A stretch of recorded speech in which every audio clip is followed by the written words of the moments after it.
The views and opinions expressed on any program are those of the producers and/or the persons appearing on the program and do not necessarily reflect the views and opinions of FRC Media, Bristol Community College, or the City of Fall River.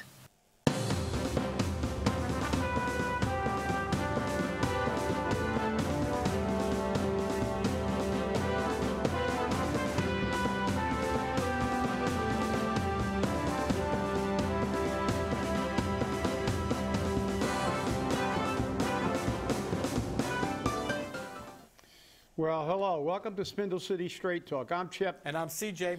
And it's Monday, another Monday in the Riv. Another Monday in the Riv. And we have to open again with our focus groups. Cable TV focus groups, people. They start on Wednesday at 3:30 to 5:30 at the Spencer Boarding School. On Thursday from 3 to 5 at the Spencer Boarding School.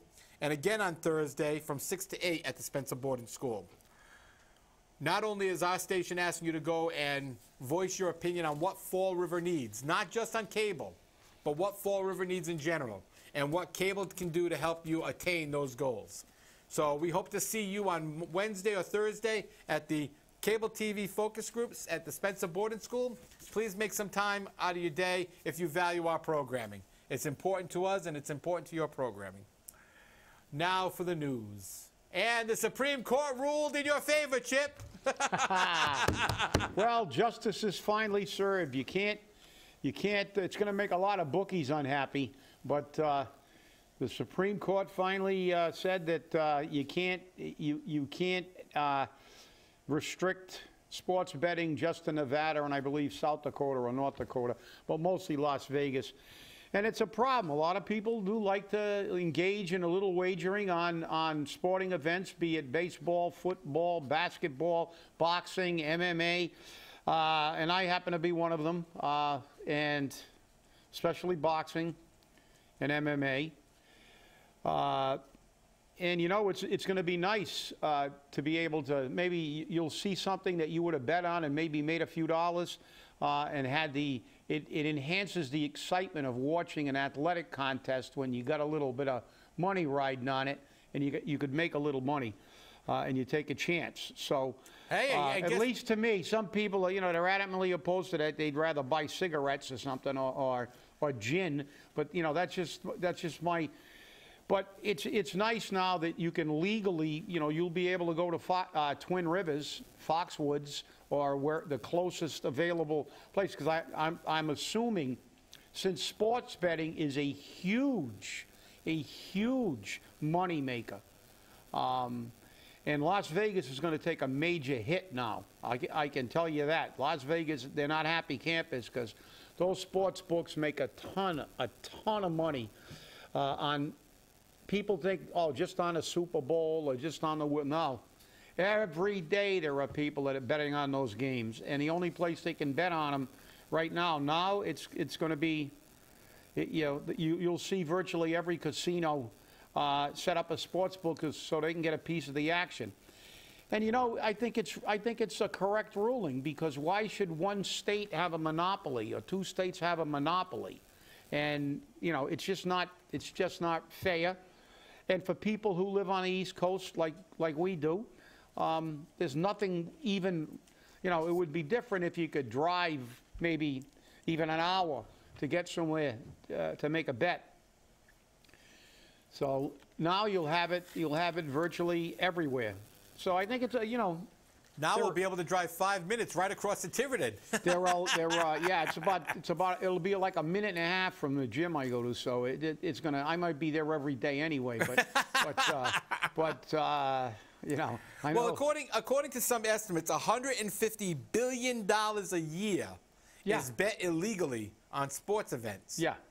And I'll tell you what, the betting is going to be even more than that. Because I think that's a conservative estimate, but I think that estimate is it's going to be greater than that because a lot of people won't bet with bookies. They're not going to put some of a bigger bet. They're not getting the odds they'll get. Now with competitive odds in different sports books, you'll see a lot more money being put out.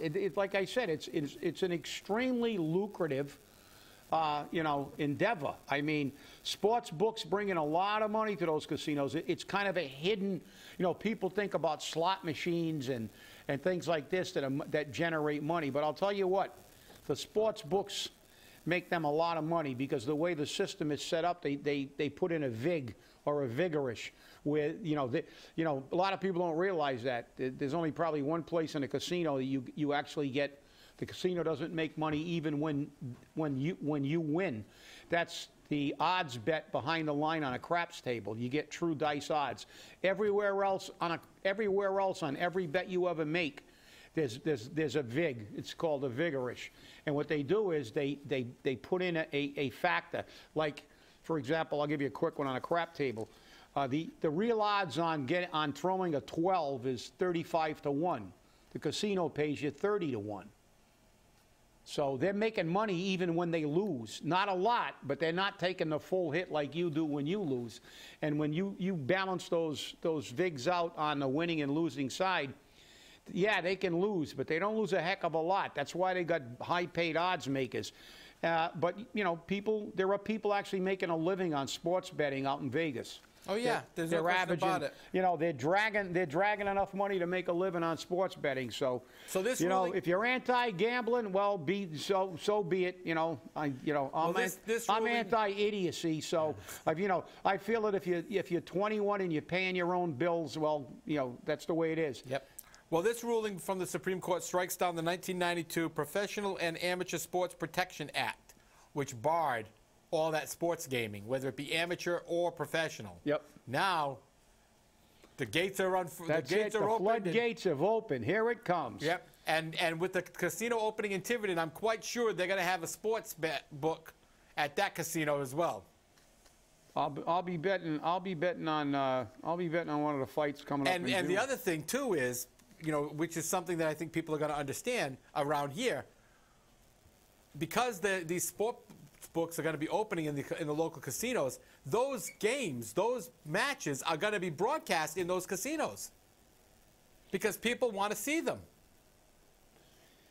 Yeah, that's true. I don't know if in some of the smaller ones, if they'll have it to the extent in Las Vegas, but you know, when you get out to Las Vegas and you go to a sports book in Las Vegas, they have simulcasts of virtually everything that you can bet on. So, I mean, it's you know, if you've never seen it, it's incredible. I mean, if you're betting on a soccer game, that soccer game will be televised on simulcast, and a horse race, a baseball game, or whatever, you can sit there and watch it, and yeah, it brings in a lot of traffic because there are a lot of people.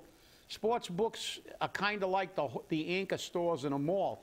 A lot of people will go to lay a bet down, but once they get in a casino, they might drop a few dollars on the tables or in a slot machine, and that's good for the casinos. And you know, they can say what they want, but unlike, because gambling, people who are opposed to gambling really get me, because I believe they have every right to be opposed to gambling.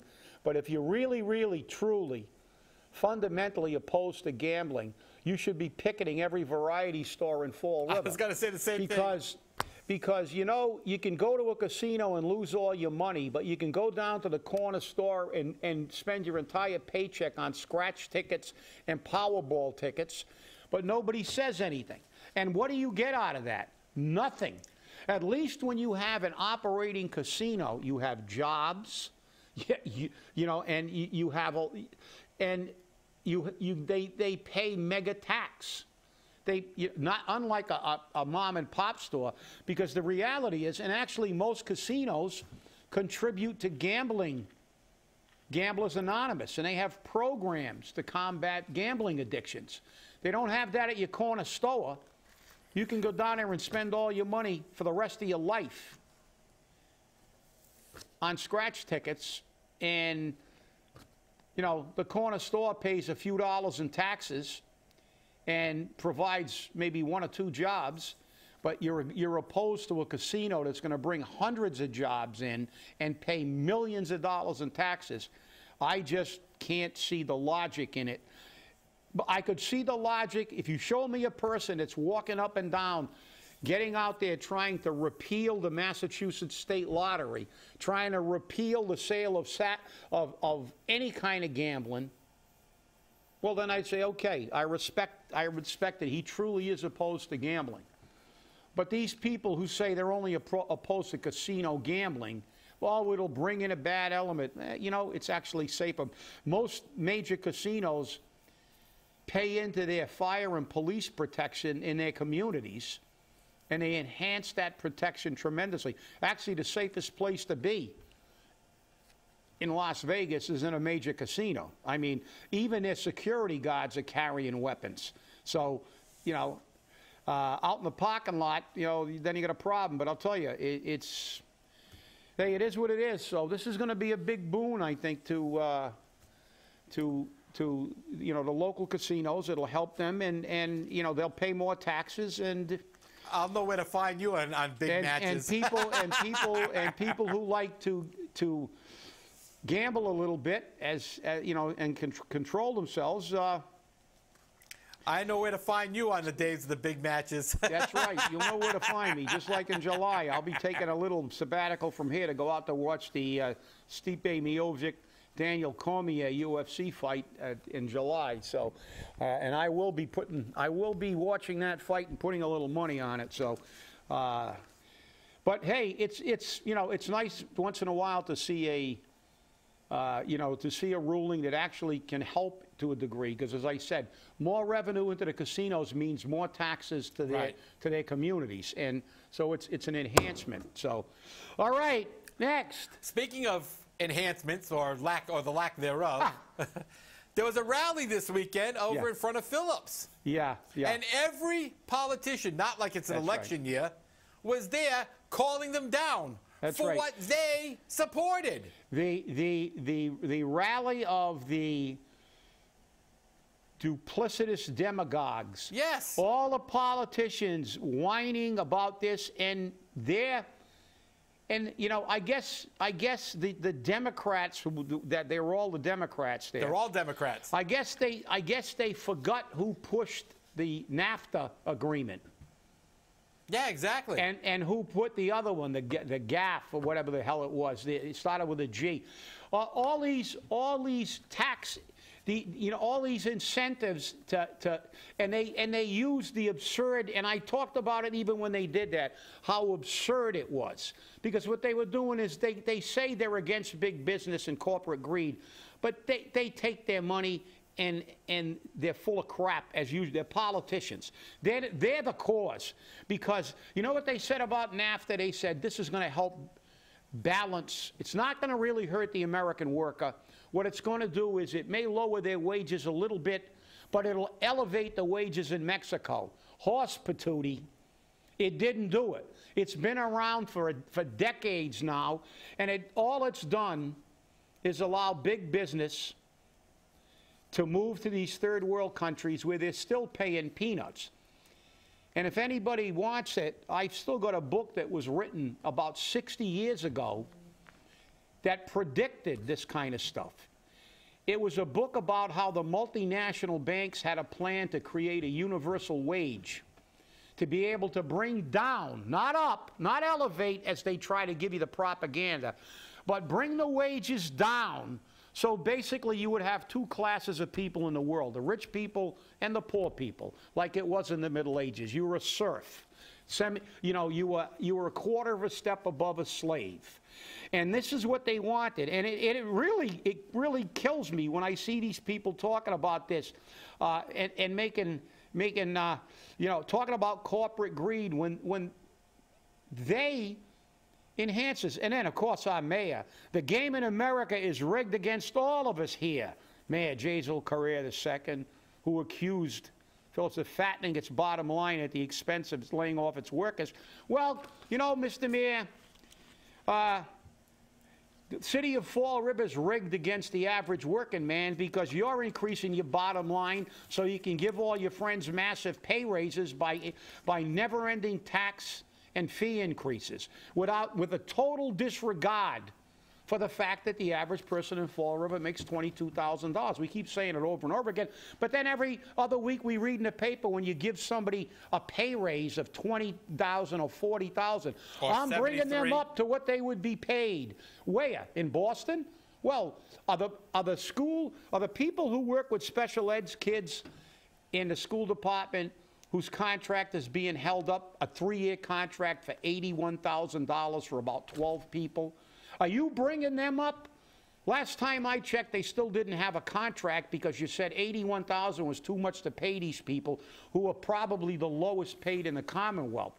Is there a double standard in Fall River? Absolutely. Is there hypocrisy in politicians to see these clowns all get together and whine after the fact? If you can't see through that, where were they?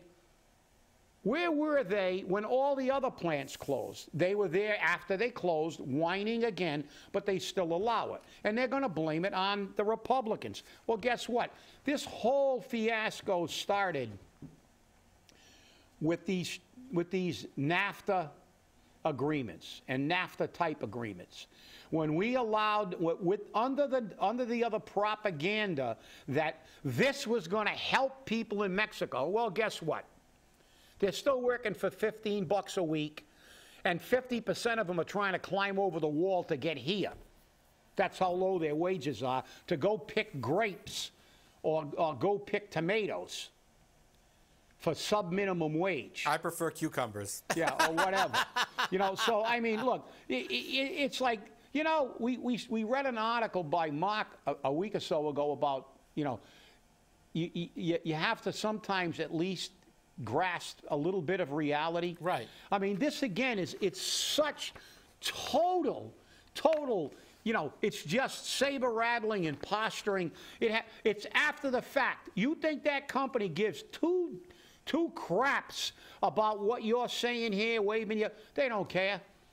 They're going to get their tax breaks, and that's staying in, and they're permanent. They're permanent. Remember that. We said that when the new tax change was made.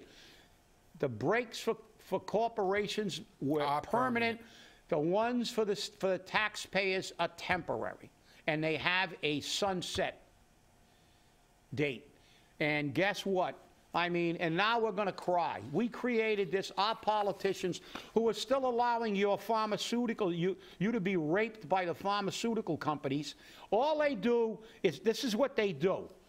They give you speeches, and they wave and they shake their fist in the air, and they call down whoever's in power and say that they can do it better, when in fact they can't.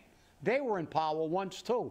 Has this country gotten better? Has your ability to work gotten better? No. Over the past 20 years to 30 years, the United States has virtually lost its entire middle class. The only way you can even be semi-middle class is if you have some technical training and you can get into some medium or high-tech job. All the jobs for the average person with a high school diploma, they're gone. Anything that can be done by a robot or somebody in a third world country is gone. And they will never come back. I don't care what they do. They won't come back. They're not gonna do something that's gonna cave their bottom line in. The only thing they'll come back to is if we reduce the living standard in Fall River. Oh, it's almost there anyway in Fall River. I'm sorry, I misspoke. I mean in the rest of the United States, down to what it is in Mexico or Bangladesh. So if you want to live in a mud hut,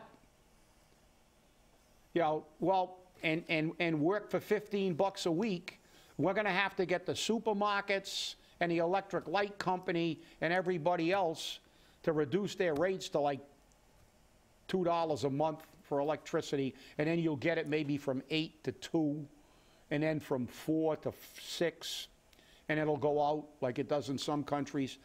You know, I mean, please, try to get some sense of logic when you look at these things. You read this propaganda, it's all, get some common sense. Pick up an and getting reelected. Because remember, they never get out of work. Once your butt hits the seat in Congress, you got a pension. Because Congress isn't going out of business. And CJ, how long do you have to work in Congress to get a pension? 1 day. 1 day. I'm glad you said that, because if they, they did say, I've said it before, you said it before. 1 day. And you wonder why people take temporary appointments to Congress when somebody dies or leaves Congress or something like that. And they go, I don't really want to be, but the governor will appoint me because I'm one of his big campaign contributors to this thing. Why? You're going to go in there, you're going to get free health care, the best health care in the world. For the rest of your life. You're not going to pay for your drugs. It's going to be like you're on welfare. But you're not on welfare. You're on government corporate welfare. And that's a great system to be in. You're going to get a great pension. You're going to get great health care for sitting down and putting your butt down in a seat for 1 day.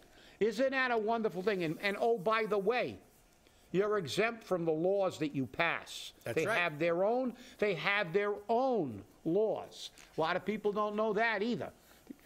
When you're in Congress, you have diplomatic immunity. You're like a foreign agent. You have diplomatic immunity. If something happens to you, You're a prince of the country. You are a prince of the nation. So, rally, and you read this, and like I said, and especially when after I look at the pay raises that were in the paper, and I got the mayor saying the game's rigged. Yeah, the game's rigged in Fall River too. You think the poor bugger that hasn't had a raise in 7 years, still working for minimum wage, he's got to get 3 jobs and his wife's got 2 so they can pay their rent? Well, today I was listening to former City Councilor Ray Mitchell, and he made a comment which I thought was eviscerating.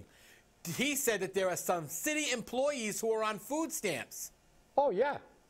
I was like, you got to be kidding me. City employees on food stamps. That shows you how well the rank and file are paid in Fall River. Exactly, but we got to bring all the cronies up to Boston levels. Give them $73,000 and you're right, more and a year. as I said, we have people on food stamps, and I've said this before on a show, maybe it was a while ago, but the reason that at one time your health care premium for your portion of the health care was taken out once a month. The price became so high because of the escalation of healthcare costs, and it's been a while now. They actually had to go to a bi-monthly deduction. And you know why? There are people who have been working for this city for 20, 25, 30 years who are not making as much as the pay raises that Mary Sahadi got as the pay raise, and barely over what Kathy Ann got.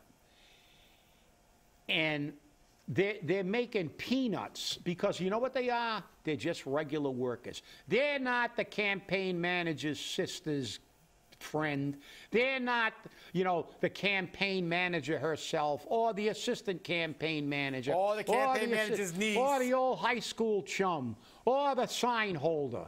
No, but in this city, and talk about rigged, Mayor, it's rigged. And this is the poster child for rigged government. All they got to do is just look at the paper, and they're right. There are people on food stamps, and it's a tragedy. And I see these people and these people are working every day.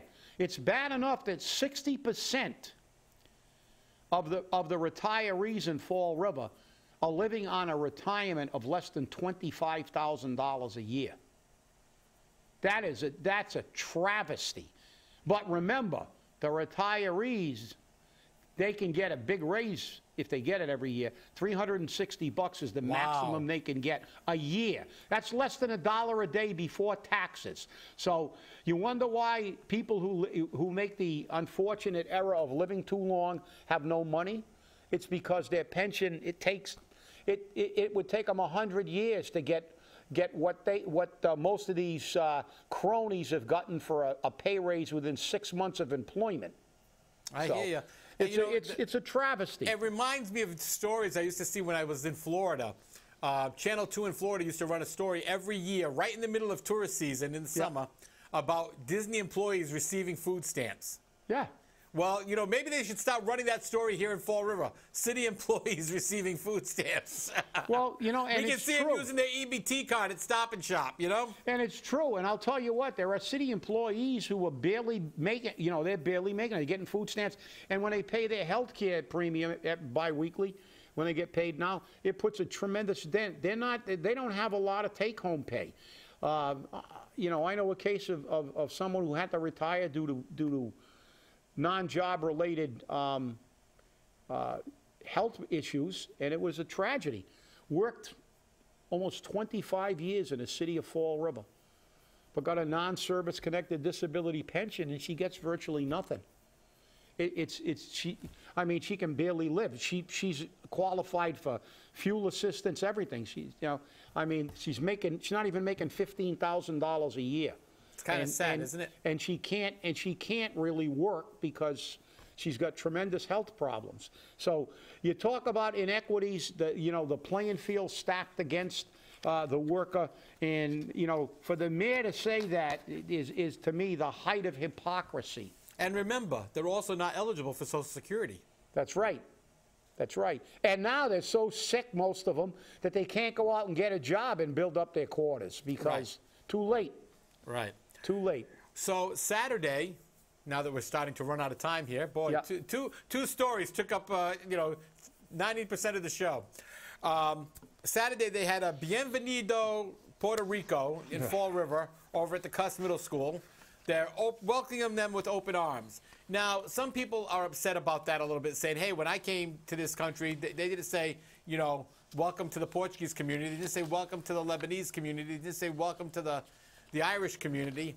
Why are we saying this to the Puerto Rican community? Because it's politically correct. Because it's politically correct. But, you know, I have to give this a little bit of credit, because what they did was they took people who were displaced from the hurricane crisis out in Puerto Rico. About 250 families have relocated to Fall River. And they put together in one place all the services necessary for them. Public service, jobs, health care, everything in one place. It was a one-stop shop for them on Saturday afternoon. So whoever put this together, and I believe it was Neighborhoods of Fall River who put this together, United Neighborhoods of Fall River, they did a good job. And they welcomed it, you know. But again, this became a political football. It's politically correct. As the quote from Representative Schmidt, who, by the way, lives in Westport, there are people in this country who fear newcomers, unquote. Not here in Fall River, we embrace you. Well, number one, you don't live in Fall River. Number two, listen, you're right. I don't have any, you know, you want to allow these, you know, the country allows them in, you want to get them fined. But as you said, this one shop stopping. When the Irish came here, look at gangs in New York. You know, they were stuck, they were conscripted for the army. They had to walk by bars that said no dogs or Irish allowed. The same thing happened to the Italians. The same thing happened to every ethnic group that came in here. They had to pull themselves up. And, you know, it's nice that they do this, but the reality is, are we getting the doctors and the lawyers from Puerto Rico? Are we getting the people that are highly educated? No. You know, granted, these people may need a place to live, and that's fine. But the reality is, are they really going to add to the community as far as having employable people and stuff? You know, that remains to be seen. I would take a guess that it's not going to be. They're going to be just, you know, more additions and more burden on some of the social programs. And that's the way it is. And I have nothing against them. But the reality is, and as they said, when the Portuguese immigrants came here, the only people they were welcomed by were their relatives. And there was a lot of, you know, there was a lot of animosity and prejudice about the Portuguese people too, and about all of the people, as there is against Middle Eastern people today too. I wouldn't mind so much, except they make it a political football. Exactly, and they make it a platform so they can all make these little blurts. And don't forget the wall that was going to be built with granite from the city pier, a contractor stole it. No, I'm only read the article. The contractor was entitled to it. He wanted to take that. And he took it. So you know what the contractor said? Just like they say about Phillips Lighting. The hell with Fall River, the hell with it, I'm going where I can get cheap labor. And the contractor said, the hell with Durfee High School. I wanted to build my own thing. We'll see you on Wednesday, and remember the focus groups, people. Stay angry.